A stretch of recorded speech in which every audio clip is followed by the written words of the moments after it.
सभी सनातनी हिंदू भाइयों को जय श्री राम। भाइयों, हमने पिछले 5 वीडियो में श्रीमद् भगवद गीता जी के 5 अध्यायों का पठन पाठन और श्रवण करने का क्या महत्व होता है, यह पिछले 5 वीडियो के माध्यम से देखा। माता लक्ष्मी और भगवान विष्णु का संवाद शुरू है। उसमें भगवान विष्णु माता लक्ष्मी को बता रहे हैं कि श्रीमद् भगवद गीता का प्रत्येक अध्याय पढ़ने का क्या फल होता है।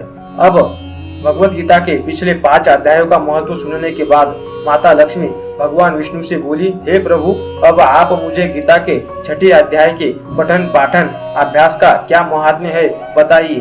भगवान विष्णु बड़े आनंद से बोले, हे सुमुखी, अब मैं 6 अध्याय का महात्म्य बतलाता हूँ, जिसे सुनने वाले मनुष्यों के लिए मुक्ति आसान हो जाती है।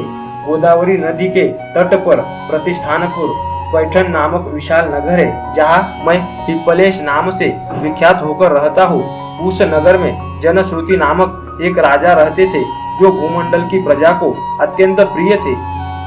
उनका प्रताप मातंड मंडल के प्रचंड तेज के समान जान पड़ता था। प्रतिदिन होने वाले यज्ञ के धुएं से नंदन वन के कल्पवृक्ष इस प्रकार काले पड़ गए थे, मानो राजा की असाधारण दानशीलता देखकर वे लज्जित हो गए हो। उनके यज्ञ में प्राप्त पुरोडाश के रसास्वादन में सदा आसक्त होने के कारण देवता लोग कभी प्रतिष्ठानपुर को छोड़कर बाहर नहीं जाते थे।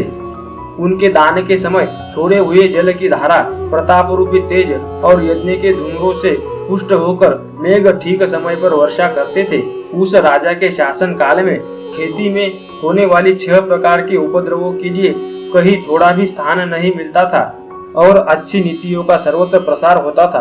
वे बावड़ी, कुएं और पोखरे खोदवाने के बहाने मानो प्रतिदिन पृथ्वी के भीतर की निधियों का अवलोकन करते थे। एक समय राजा के दान, तप, यज्ञ और प्रजा पालन से संतुष्ट होकर स्वर्ग के देवता उन्हें वर देने के लिए आए। वे कमल नाल के समान उज्जवल हंसों का रूप धारण कर अपनी पंख हिलाते हुए आकाश मार्ग से चलने लगे। उड़ते हुए सभी हंस परस्पर बातचीत भी करते जाते थे। उनमें से भद्राश्व आदि 2-3 हंस वेग से उड़कर आगे निकल गए। तब पीछे वाले हंसों ने आगे जाने वाले को संबोधित करके कहा, अरे भाई भद्राश्व, तुम लोग वेग से चलकर आगे क्यों हो गए? यह मार्ग बड़ा दुर्गम है, इसमें हम सबको साथ मिलकर चलना चाहिए। क्या तुम्हें दिखाई नहीं देता? यह सामने ही पुण्य मूर्ति महाराज जनश्रुति का तेज पुंज अत्यंत स्पष्ट रूप से प्रकाशमान हो रहा है। उस तेज से भस्म होने की आशंका है, अतः सावधान होकर चलना चाहिए। पीछे वाले हंसों के ये वचन सुनकर आगे वाले हंस हंस पड़े और उच्च स्वर से उनकी बातों की अवहेलना करते हुए बोले, अरे भाई, क्या इस ज्ञान श्रुति का तेज ब्रह्मवादी महात्मा रैक्व के तेज से अधिक तीव्र है? हंसों की ये बातें सुनकर राजा जानश्रुति अपने महल की छत से उतर गए और सुखपूर्वक आसन पर विराजमान हो अपने सारथी को बुलाकर बोले, जाओ, महात्मा रैक्व को यहाँ ले आओ। राजा का यह अमृत के समान वचन सुनकर मह नामक सारथी प्रसन्नता प्रकट करता हुआ नगर से बाहर निकला। सबसे पहले उसने मुक्तिदायिनी काशीपुरी की यात्रा की, जहाँ जगत के स्वामी विश्वनाथ मनुष्यों को उपदेश दिया करते हैं। उसके बाद वह गया क्षेत्र में पहुंचा, जहाँ प्रफुल्लित नेत्रों वाले भगवान गदाधर संपूर्ण लोगों का उद्धार करने के लिए निवास करते हैं। तदनंतर नाना तीर्थों में भ्रमण करता हुआ सारथी पापनाशिनी मथुरापुरी में गया। यह भगवान श्री कृष्ण का आदि स्थान है, जो परम महान तथा मोक्ष प्रदान करने वाले हैं। वेद और शास्त्रों में वह तीर्थ त्रिभुवनपति भगवान गोविंद के अवतार स्थान के नाम से प्रसिद्ध है। नाना देवता और ब्रह्मर्षि उसका सेवन करते हैं। मथुरा नगर यमुना के किनारे शोभा पाता है। उसकी आकृति अर्धचंद्र के समान प्रतीत होती है। वह सब तीर्थों के निवास से परिपूर्ण है। परम आनंद प्रदान करने के कारण सुंदर प्रतीत होता है। गोवर्धन पर्वत होने से मथुरा मंडल की शोभा और भी बढ़ गई है। वह पवित्र वृक्षों और लताओं से आवृत है। उसमें 12 वन है। वह परम पुण्यमय था। सबको विश्राम देने वाले श्रुतियों के सारभूत भगवान श्री कृष्ण की आधार भूमि है।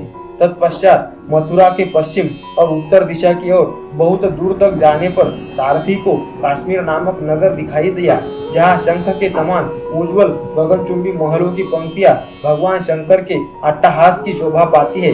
जहाँ ब्राह्मणों के शास्त्रीय आलाप सुनकर मूक मनुष्य भी सुंदर वाणी और पदों का उच्चारण करते हुए देवता के समान हो जाते हैं, जहाँ निरंतर होने वाले यज्ञ धूम से व्याप्त होने के कारण आकाश मंडल मेघों से धुलते रहने पर भी अपनी कालिमा नहीं छोड़ते, जहाँ उपाध्याय के पास आकर छात्र जन्मकालीन अभ्यास से ही संपूर्ण कलाएं स्वतः पढ़ लेते हैं, जहाँ मणिकेश्वर नाम से प्रसिद्ध भगवान चंद्रशेखर देहधारियों को वरदान देने के लिए नित्य निवास करते हैं। कश्मीर के राजा मणिकेश्वर ने दिग्विजय में समस्त राजाओं को जीतकर भगवान शिव का पूजन किया था, तभी से उनका नाम मणिकेश्वर हो गया था। उन्हीं के मंदिर के दरवाजे पर महात्मा रैक्व एक छोटी सी गाड़ी पर बैठे अपने अंगों को खुजलाते हुए वृक्ष की छाया का सेवन कर रहे थे। इसी अवस्था में सारथी ने उन्हें देखा। राजा के बताए हुए भिन्न भिन्न चिन्हों से उसने शीघ्र ही रैक्व को पहचान लिया। उनके चरणों में प्रणाम करके कहा, ब्राह्मण, आप किस स्थान पर रहते हैं? आपका पूरा नाम क्या है? आप तो सदा स्वच्छंद विचरने वाले हैं, फिर यहाँ किस लिए ठहरे हैं? इस समय आपका क्या करने का विचार है? सारथी के ये वचन सुनकर परमानंद में निमग्न महात्मा रैक्व ने कुछ सोचकर उसे कहा, यद्यपि हम पूर्ण काम है, हमें किसी वस्तु की आवश्यकता नहीं है, तथापि कोई भी हमारी मनोवृत्ति के अनुसार परिचर्या कर सकता है। रैक्व के हार्दिक अभिप्राय को आदर पूर्वक ग्रहण करके सारथी धीरे से राजा के पास चल दिया। वहां पहुंचकर राजा को प्रणाम करके उसने हाथ जोड़कर सारा समाचार निवेदन किया। उस समय स्वामी के दर्शन से उसके मन में बड़ी प्रसन्नता थी। सारथी के वचन सुनकर राजा के नेत्र आश्चर्य से चकित हो उठे। उनके हृदय में रैक्व का सत्कार करने की श्रद्धा जागृत हुई। उन्होंने 2 खच्चरियों से जुटी हुई गाड़ी लेकर यात्रा की, साथ ही मोती के हार, अच्छे अच्छे वस्त्र और 1 सहस्त्र गोए भी ली। कश्मीर मंडल में महात्मा रैक्व जहाँ रहते थे, उस स्थान पर पहुंचकर राजा ने सारी वस्तुएं उनके आगे निवेदन कर दी और पृथ्वी पर पड़कर साष्टांग प्रणाम किया।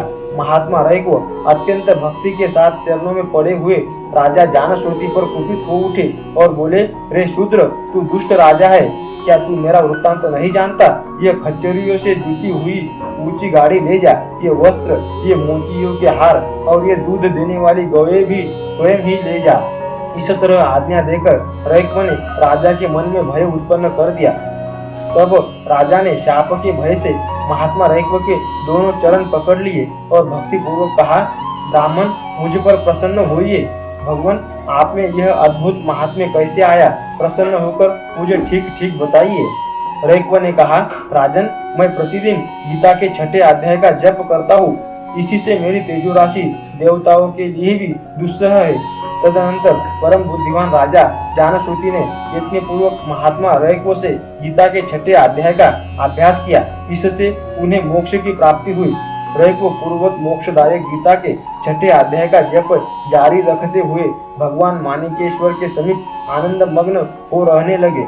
हंस का रूप धारण करके वरदान देने के लिए आए हुए देवता भी विस्मित होकर स्वेच्छानुसार चले गए।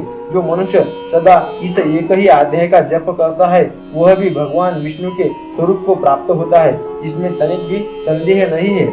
तो दोस्तों, हमने देखा कि श्रीमद् भगवत गीता जी के 6ठे अध्याय का पठन पाठन और अभ्यास करने से मनुष्य इतना तेजोवान हो जाता है कि उसका तेज देवताओं के लिए भी दुस्सह हो जाता है और वह अंत में मोक्ष को प्राप्त हो जाता है।